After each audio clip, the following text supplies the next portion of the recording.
तो दोस्तों सबसे पहले तो अब चंद सेकंड की इस वीडियो को देखें तो फिर इसकी तफसील में चलते हैं।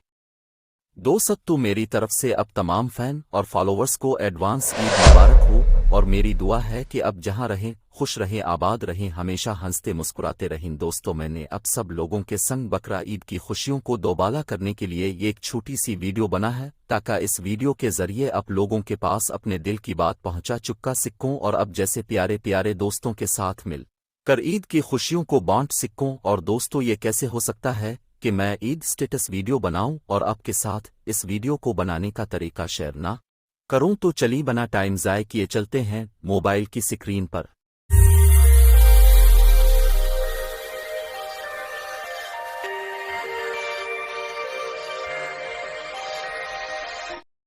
अस्सलाम अलैकुम दोस्तों, आप देख रहे हैं Hamid fast take YouTube channel और मैं आपका दोस्त और आपका होस्ट हामिद शफी। दोस्तों मैंने जिस ऐप के जरिए ये वीडियो बना है इसका नाम है KineMaster और सबसे ज़्यादा मज़े की बात यह है कि इस वीडियो को बनाने में जो भी मूल यूज़ किया है वो सब इसी ऐप के अंदर मौजूद है, यानी आपको किसी थर्ड पार्टी ऐप की ज़रूरत नहीं पड़ने वाली। तो चलिए दोस्तों शुरू कर लेते हैं